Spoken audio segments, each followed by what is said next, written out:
આજે તારીખ 20 માર્ચ એટલે કે વિશ્વ ચકલી દિવસ. હા મિત્રો, જેમ આપણે માતૃદિન ઉજવીએ છીએ તેમ વિશ્વ ચકલી દિવસને પણ એટલું જ મહત્વ મળવું જોઈએ. શું તમને ખબર છે, આપણી ભારતીય સંસ્કૃતિમાં ચકલીને લક્ષ્મીનું સ્વરૂપ ગણ્યું છે. હા, એટલે જ તો ચકલીને ચોખા નાખવાની પ્રથા હતી, જે હવે સિમેન્ટ અને કોન્ક્રીટના જંગલમાં ધીમે ધીમે લુપ્ત થતી ચાલી. ચકલીઓ ત્યાં રહેવાનું પસંદ કરતી જ નથી જ્યાં તેને સુરક્ષા ન અનુભવાતી હોય. અને મોબાઈલ ટાવર, ઊંચી ઊંચી ઇમારતો, આ બધામાં સુરક્ષા ક્યાં રહી ગઈ?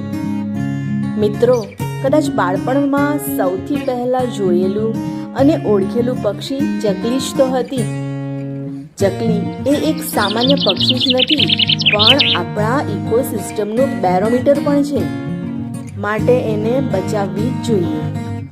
પરંતુ આજે તે બિચારી નાનકડી ચકલી પોતાના અસ્તિત્વ માટે સંઘર્ષ કરી રહી છે.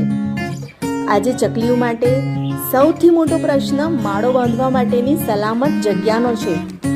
માટે જ આપણા ઘરની અગાસી, બાલ્કની કે ફળિયામાં નેસ્ટ હાઉસ બનાવીએ અને ચકલીને જ નહીં, બધા પક્ષીઓને ઉપયોગી થાય તે માટે પાણીનું કુંડું, બાજરી કે ચોખાની કણકી